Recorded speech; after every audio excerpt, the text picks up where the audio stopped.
देख रहे सतत पुलिस टाइम्स। पति का किसी बारवाली के साथ चक्कर चल रहा था तो पति ने 2 बच्चों के सहित पत्नी को घर से निकाल दिया। लड़की अपने दोनों बच्चों के साथ अपने माँ बाप के घर काशीमीरा में अपने बच्चों के साथ 9 महीने से रह रही हैं। करीब माँ बाप ने 15 से 18 लाख रुपए खर्च करके लड़की की शादी की थी। जब लड़की के घर वाले लड़के के घर वालों से बातचीत करने गए तो लड़के की घर वालों ने लड़की के पति ने उल्टा सीधा जवाब दिया और लड़की को उसके सास ससुर ने कहा कि तेरे पति ने दूसरी शादी कर ली है, तुझे जो करना है कर ले। लड़की और उसके माँ बाप अपनी समस्या को लेकर अनीता दीक्षित दीदी के पास गए।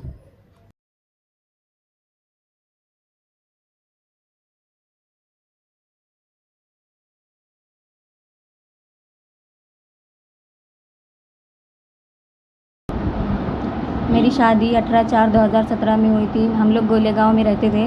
मेरा रिश्ता करते टाइम शाहीन खाला, अयूब खालू, शकीला मेरी सास, निज़ाम मेरे ससुर और तैयब और सादिक मामू इन लोग थे। गांव में शादी हुआ था। मेरी शादी को 7वां साल चालू है और शादी होने के बाद हम लोग सब अच्छे से ही रहते थे, लेकिन 3 साल से तैयब ने दूसरी बारवाली को रखे है जिसका नाम खुशबू खातून है। उधर ही जाते हैं, उधर ही आते हैं, घर पे आते नहीं, घर पे कुछ नहीं। और मेरी सास को मैं बोलती अम्मी तुम अपने बेटे को समझाओ, अपने बेटे को बोलो, तो मेरी सास बोलती जाने देना, क्या होता उधर भी गया तो इधर भी आया। तो मैं बोलती तुम बेटे को ऐसा क्यों बोलते, तो बोलते मैं तेरी भी दूसरी शादी करा के देती हूँ, तुझे क्या करने का। है। और आपको कब पता चला कि आपका पति का अफेयर चल रहा है बाहर? 3 साल पहले। वो कौन है वो जो लेडीज है वो बार वाली लड़की है, उसका नाम खुशबू खातून है। मैं उसको कॉल की तो वो बताई थी मैं बार वाली हूँ, अपने पति को तो समझा। लेकिन तुम्हारे पति उनसे कहाँ मिले? वो तो पता नहीं, अभी बाहर में मिले या घर पे मिले या दुकान पे मिले वो पता नहीं है। लेकिन मैं मेरे ससुराल में हम लोग जॉइंट फैमिली में रहते थे। अभी 3 साल से मेरे हस्बैंड का ऐसे बाहर बार वाली के साथ में चक्कर चल रहा था। तो वो हफ्ते में मतलब 3 रात तो गायब ही रहते थे, घर पे आते ही नहीं थे। मैं मेरे सास को बोलती थी अम्मी मेरे हस्बैंड घर पे नहीं आ रहे, तुम्हारा लड़का घर पे नहीं आ रहा है, उनको बोलो समझाओ बताओ। तो मेरी सास बोलने लगे जाने दे, क्या हुआ, जाते रहते करते रहते। उसके बाद माँ ने ऐसा बोले तो बेटा सचमुच 15-20 दिन के लिए वो लड़की को लेके बाहर चले गए, घर पे आई नहीं। मैं उधर ही मेरे सास ससुर के पास ही रहती थी, वो आई नहीं। बाद में आने के बाद फिर और तमाशा करने लगे, मैं उधर जाऊँगा, मैं किधर भी चले जाऊँगा, मैं इसको नहीं रखूँगा, मेरे को ये नहीं लगती, मेरे से इससे मेरा मन भर गया।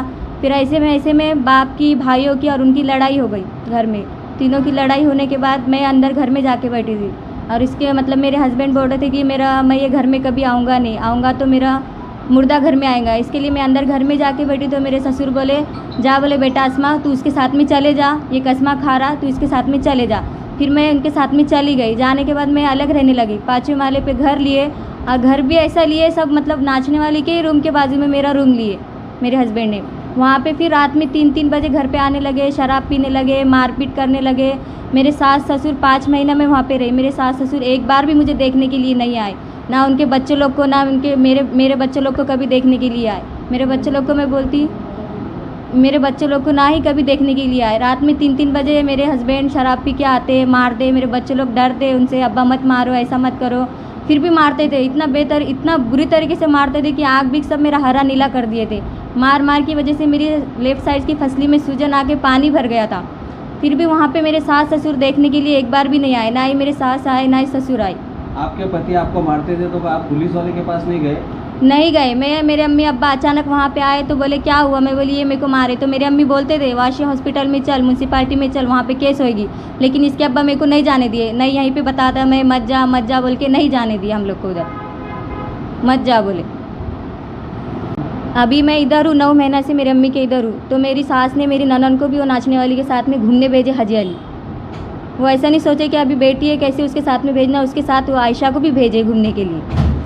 मतलब कहीं ना कहीं पूरा सपोर्ट आपकी सास भी आपके पति को और ननन को भी कर? मेरी सास ससुर मेरे घर वाले सब सपोर्ट कर रहे हैं मेरे पति को। तो अभी आपके सास ससुर क्या कहते हैं? मेरे सास ससुर कुछ नहीं कहते। वो उस दिन मेरे को देखने के लिए आए तो मेरे को बोलते तैयब ने 2 महीना हो गया शादी कर लिया, तुझे क्या करने का तो कर, उसको पकड़ो मारो, उसको बोलो बताओ क्या करने का तो करो तुम लोग। लेकिन अब आप क्या चाहती हो?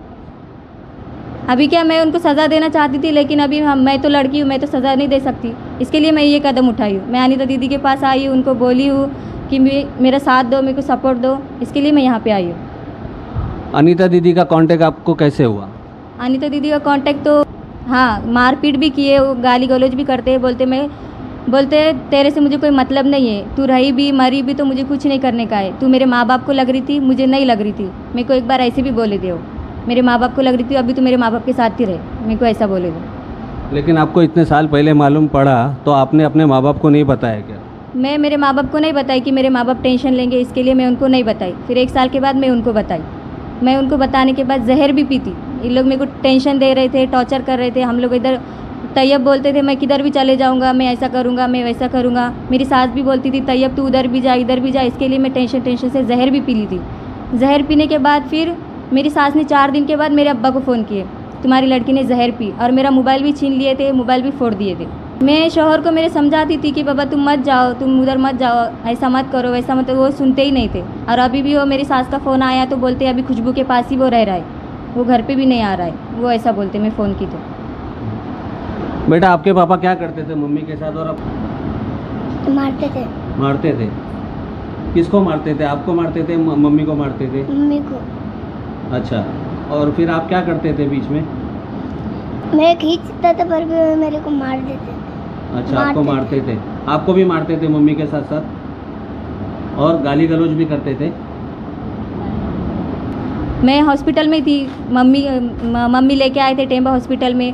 20 दिन से एडमिट थी तो दीदी एडमिट किए थे वहाँ पे, जब से उनके साथ हम लोग का कांटेक्ट हुआ। अनीता दीदी को, मतलब अनीता दीदी हम लोग को सपोर्ट करती रही, लोगों को सपोर्ट करती रही, तो हम लोग को पता चला अनीता दीदी है हम लोग के सपोर्ट में। इसके लिए हम उनके पास आए, वो उन्होंने मुझे हॉस्पिटल में एडमिट भी किया। इसके लिए हम उनको बताए तो वही यहाँ तक हम लोग को लेके आए।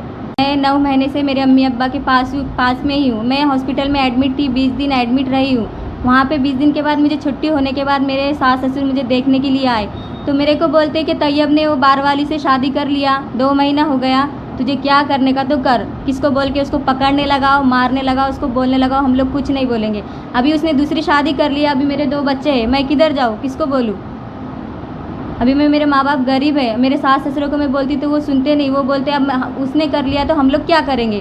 अभी उनको समझना चाहिए ना, उनका बेटा ऐसा कर रहा है तो उन लोग कोई कुछ बोले, बेटे को समझाए, उन लोग नहीं बोलते, उल्टा बेटे को सर पे चढ़ा के रखे। आप लड़की के पिताजी हो, तो आपको जैसे पता लगा तो फिर आपने क्या किया अपने जवाई के साथ? मुझे पता चले बाद मैं उनके घर पे गया, उनको समझाया, बोला, बताया, समझा के वापस आया। फिर वापस आने के बाद फिर लड़की ने बोली कि अब्बा 4-8 दिन अच्छी रही, फिर वही चाल कर रहे और जैसा करने का वैसे ही कर रहे। फिर तो उनके सास ससुर से भी आपकी बात हुई थी क्या? उनको बुलाया, मैं उनको बुला के उनके सामने बात किया, वो लोग हाँ हाँ हाँ किए खाली, और फिर 4-8 दिन के बाद में जो करने का वही करे। फिर वो तो आपने समझाया नहीं सास ससुर को कि अब आपकी बेटी का घर टूट रहा है तो उसको, बच्चे को समझाओ? तो उन्होंने बोले भाई लड़का ऐसा ऐसा कर रहा है इसलिए हम उसको घर से बाहर निकाले, तो भाई सुधर जाएगा बोल के। हाँ, सुधरने का मौका ही नहीं दे रहा वो। तो अभी आप क्या चाहते हो? अभी क्या है, तो ऐसा ही चाह रहे, हम ऐसा बोल रहे, बता रहे, अभी क्या होता तो देखेंगे। कि का घर अगर सही ढंग से बस गया तो बसाना चाहते, नहीं तो फिर आगे का कदम उठा देंगे। आपको बच्ची को मैंने रमज़ान महीने में, मेरी बच्ची ने बिन शहरी के रोज़े रख रही थी। रमज़ान महीने में बिन शहरी के रोज़े, मैंने बोली बेटा तू 5 मिनट बाकी है, तू उठ, इतना टाइम क्यों उठ रही, मुझे बता तू क्या है, तेरे घर में क्या चढ़ा। तो बोली अम्मी मैं बता सकती नहीं, तुम्हारी तबीयत सही नहीं रहती। मैंने बोली तेरे को बताना पड़ेगा, नहीं तो मैं रमज़ान में मैं कुछ भी मेरे जान का कर दूँ, तू मुझे पहले बता क्या है। 5 मिनट में किसकी शहरी हो रही, 5 मिनट में तू क्या खा रही। तो बोले अम्मी ऐसा ऐसा चढ़ा। बोले अब्बा को बताओ मत। पर मैंने उस दिन ही मेरे आदमी घर को आए, मेरे आदमी को सब बताई। मेरे गाँव में शादी थी, उसकी सास ने मुझे दुनिया के टॉर्चर करती थी। मैंने 3.5 लाख रुपए उसके हाथ में नकदी डाली थी। मेरे आदमी से बिगर पीछे मैंने 1 लाख रुपए मेरे समधन के हाथ में डाली थी हार के वास्ते। मैंने पलंग को पैसा दी, सब पलंग पीढ़ी, बोले मैं बम्बई में सब चीज़ें ली थी। बोले बाद में मेरी बच्ची मुझे पूछने लगी कि अम्मी तुमने मुझे चीज़ क्यों नहीं दी है। मैंने बोली मैंने उसके हाथ में पैसा डाली। फिर मेरे बच्ची को बाद में ये ऐसा सब होने के बाद मालूम गिरा, पहले उसके आदमी को मालूम नहीं था कि उसके माँ ने बाप ने पैसा लिए करके। बाद में ये सब होने के बाद मालूम गिरा, तो बोले तेरे सास ससुर ने क्या दिए, मैं बर्तन फोड़ के दूंगी। जब फिर मेरे आदमी ने मेरे मुंह को देखा, मैंने मेरे आदमी के मुंह को देखी। जब मैंने बोली क्यों मैंने तुम्हारे हाथ में पैसा नहीं डाली, पलंग को कबाट को सबको पैसा डाली। बोले उसको नहीं डाले थे, बोले आने जाने का भाड़ा लिए थे। बोले तो हमने बस का 3.5 लाख रुपये मैंने उसके हाथ में डाली। पूरे 15 लाख रुपये मुझे शादी को टोटल खर्चा आया। मेरे आदमी के चोरी से मैंने दुनिया का परवनी से सामान लाई। परवनी जिला था हमारा। मेरे आदमी को मैं रिक्शा बना के, गाड़ी बना के जाती थी और मैं सामान लाती थी। पूरा कारोबार मेरे हाथ में था। मुझे इन्होंने टॉर्चर करे, मैंने 1 लाख रुपए को हाउट दी पैसा, मैं पूरा मेरे हाथ में कारोबार था। मैं गऊ छोड़ के मेरे बेटी की वजह से यहाँ तक आई। मेरे 5 देवर जेठ है, मेरे देवर जेठ बोल रहे थे कि शादी यहाँ बम्बई में बच्ची दो मत। मेरे को एक देवर जेठ मेरा बोल रहा था कि एक बच्ची बम्बई में बच्ची देने की नहीं अपने बम्बई। ये एक शाहीन नाम की इसकी खाला सास है, उसने 1 साल से मुझे टॉर्चर करी। एक आयुब नाम का मेरा चचा है, ये चचा है, इन्होंने मुझे अंदर डाल दिया। पहले ये सास ससुरों के पहले ये मुझे 15 दिन की जो मोहलत दे वो मोहलत में ये दोनों ने मुझे हाज़िर होना यहाँ ले जाने के वास्ते। इन्होंने बोले थे हम बेटी का जिम्मेदार हम उठाएंगे। मेरे बेटी को बोलती नौकर बन के ले, नौकरानी बन के रहे। नौकरानी बनेगी तो पेट को खाएंगी, नहीं तो खाएंगी नहीं। तेरा आदमी खर्चे को पैसे दे रहा नहीं, तेरा आदमी मुझे यहाँ बम्बई में भी तूने दुनिया का टॉर्चर करी, तू क्यों आई बोले यहाँ। मेरे बोलते तू गऊ छोड़ के क्यों आए बोले यहाँ। हम यहाँ आने की वजह से हमको पूरी कहानी मालूम ही नहीं था, हम गाँव में रहते थे, हमको कुछ मालूम नहीं था। बम्बई बोले थे, हम डरते थे। मेरे बच्चे को उसने बहुत, मेरी बच्ची कपड़ा नहीं सिरी करके उसने क्या बोले तेरी बच्ची कपड़ा नहीं सिरी थी, तेरी बच्ची को मैं घर में नहीं रखूँगी।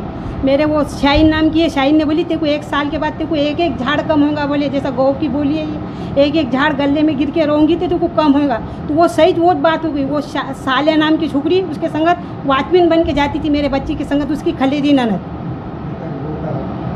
साले नाम की छोकरी उसके संगत हमेशा कहीं जाने का बोले तो उसकी खलेजी ननद उसके संगत रहती थी। मैंने बोली ये क्या सिस्टम है तुम्हारा, तो बोले वो वैसा सिस्टम है। वो बहन को बहन फ़ोन लगाती थी, बहन की बच्ची उसके संगत 24 घंटे रहती थी। मेरे तुमको भिखारी को वकार रही थी, मैंने उसको कभी 1 रुपया मांगी नहीं, कभी हमने उसके घर को गए नहीं। उसने भिखारी के वकारा 2 घंटे मेरे को और मेरे आदमी को फ़ोन पर झगड़ा करी शाहीन ने। इसका क्या काम था, खलेरी सास है उसकी, बच्ची की खलेरी सास है।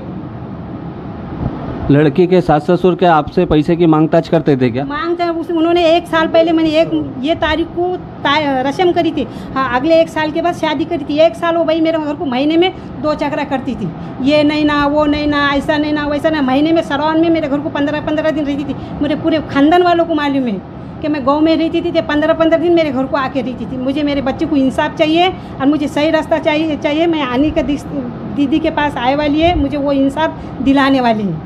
शादी करी थी तो उन्होंने क्या दहेज मांगा था और आपने कितना पैसा दिया उनको? हमने अंगूठी दिए थे उनको, 5 ग्राम की अंगूठी देते, 150 आदमी का रस्म में खाना बनाए थे।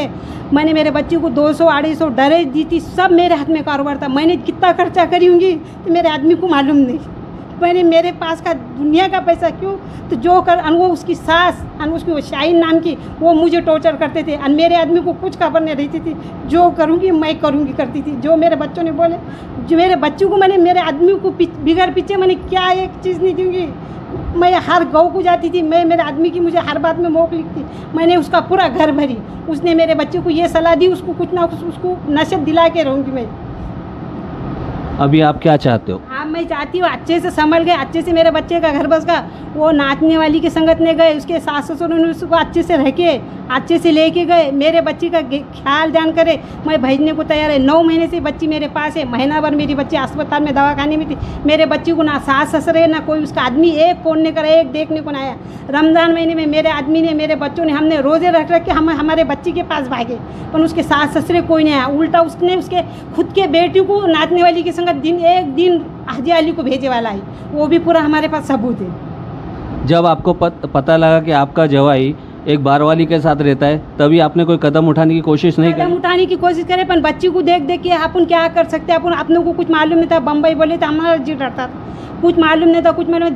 जब दीदी मिली हमको, वो दीदी ने हमको सलाह दिए। वो दीदी को हमने कान पे बात डाले, उन्होंने बोले तुम ऐसा रोने धोने से नहीं होगा, तुम कुछ ना कुछ कदम उठाओ। अनिता दीक्षित ने हमको दीदी ने यहाँ तक लाए। अब उन्होंने हमको रास्ता बताया। हम तो ये कदम को डर रहे थे। मैं मेरे बच्चे को ले जाने को आ रही थी तो समदन ने बोली मैंने बोली बाजी मैं कोपर खेलने को आ रही थी। बोले क्यों आ रही थी? मैंने बोली मैं आसमा को ले जाने को आ रही, 50,000 रुपये लेके आ। बोले नहीं तो वापिस जा। मैं जालने में एक रात भर, मेरे मम्मी और मैं थी साथ में, जालने में रात भर रहे हम दूसरे के घर को जाके, और जालने से मैं वापस गई। मैंने मेरे आदमी को फ़ोन करी कि मैंने बोली, वो बोले कि 50,000 रुपये लेके आ। तो बोले घर पर आ जा। बोली तो बोले मैं घर पर नहीं ना। बोले तो मुझे जब लेकिन 50,000 किस चीज़ के लिए मांग रहे थे? तो वो 50,000 रुपये, ये दहेज दान नहीं ना, ये नहीं ना, तुम मैंने ये पलंग नहीं ली, मैंने ऐसा नहीं करी। मुझे कुछ इसका अंदर ऐसा बात थी, कुछ मालूम नहीं थी ना कि ये इतनी वो नाचने वाली से मिले वाली 2-2 घंटे जाके बैठती थी, 2-2 घंटे उसके पास घराने करती। पूरा सब रिकॉर्डिंग भी है मेरे पास सब उसकी, कि वो जाके वहाँ बैठती चाय पी रही, खुद उसके मुंह से बोली उसने कि मैंने शुरकुरमा पी। उसके भाई ने सादिक ने बोला भले बाजी तू कहाँ से निकली? थे बोले मैं शुरकुरमा पी के निकली, मैं चाय पी के निकली। उसके घर को खा रही पी रही। ये सास ससुरे शाहीन आयुब चारों जने वो नाचने वाली को मिले वाले। अनीता दीदी, आज ये परिवार, गरीब परिवार, अपने हक के लिए लड़ने आया आपके पास और आपसे कुछ उम्मीद रख रहे हैं, आप क्या कहना चाहोगे? इनको मेरे पास समीना जी लेकर के आए थे, और जब समीना जी मेरे पास इनको लेकर आए थे तो उन्होंने बताया था कि दीदी हमारे पहचान वाले, मतलब हमारे रिलेशन वाले ही हैं, उनकी बच्ची 9 महीने से अपने माँ बाप के घर पे है और उसका शादी करके उसके 2 बच्चे भी हैं। उसकी शादी के बाद भी उसका उधर सुखी नहीं है वो लड़की, और उसके ऊपर वहाँ पे अत्याचार वगैरह हो रहा है। तो मैंने कहा ठीक है मेरे से मिलाओ, लेकिन उसी पीरियड में ये बच्ची बीमार हो गई आसमा, और 1 महीना ये टिम्बा हॉस्पिटल में थी और इसको एडमिट भी मैंने ही करवाया था वहाँ पे, जो कि इसको उसके ससुराल वालों से जो मार हान जो भी हुआ था, इसको मतलब इसको मारा था, ये सब किया था, उसकी वजह से इसको क्या इसके आपको पता होगा कि टीवी में पानी भर जाता है, तो इसको पानी भर गया था। तो 1 महीना इसको हॉस्पिटल, टिम्बा हॉस्पिटल में रखा गया था। फिर इन लोगों ने मुझे कहा कि ऐसे ऐसे हमारे 2 बच्चे हैं। जब मैंने ये लड़की को अपने पास बुलाया, आसमा को, तो आसमा ने मुझे बोला मेरे हस्बैंड का चक्कर एक बार वाली से है और 3 साल से उसके पास आ जा रहा है घर पे, मतलब मुझे नहीं देखता है, बच्चों को नहीं पूछता है, 2 बच्चे हैं, मेरे को मारता है। मैं सास को बोलती हूँ तो सास बोलती है वो तेरे पास भी आएगा, उसके पास भी रहेगा। मतलब उसकी सास कहना क्या चाहती थी कि मैंने अपने बेटे की शादी की है तो वो एक बार वाली को भी रखेगा और तुझे भी रखेगा। तो अगर यही चीज़ उसकी बेटी के साथ होती तो वो क्या करती? मेरा पहला क्वेश्चन ये है।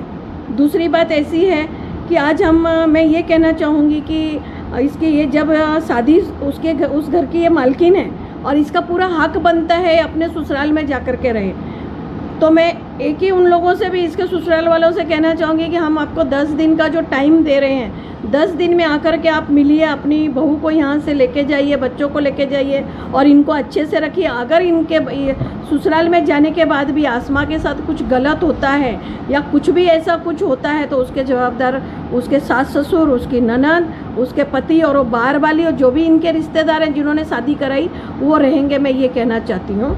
और दूसरी बात ऐसी है कि अगर हम अपनी बेटी की शादी करते हैं तो हमें ये लगता है कि हम बेटी की शादी करके ससुराल भेज रहे हैं तो हमारी बेटी वहाँ पे खुश रहे, ना कि उसको वहाँ पे कुछ तकलीफ़ हो या उसको एक भेड़ बकरी समझ के उसके ऊपर अत्याचार किया जाए। तो जो भी ये हो रहा है समाज में दहेज को लेकर के, एक्चुअली दहेज प्रथा तो बंद हो चुकी है, फिर भी लोगों की भूख नहीं मिटती है। यही सब अगर अपनी बेटियों के साथ होए तो इन्हें समझ में आए कि हमारी बेटियों के साथ हो रहा है। तो अब बहू को अगर अपनी बेटी मान करके हम रखेंगे तो मुझे नहीं लगता है कि कभी वो घर टूटेंगे या कभी उस घर में ऐसा कुछ जो आसमा के साथ हुआ है ऐसी कुछ घटनाएं होंगी। जैसे अभी आसमा ने बताया कि उसके साथ जो भी हो रहा था तो उसके सास ससुर शादी करने तो वही लोग आए थे ना, लड़की के माँ बाप तो नहीं गए थे शादी करने को कि हमारी लड़की हमारे लिए बोझ बन गई है, आप हमारी लड़की से शादी कर लो, अपने घर में ले जाओ।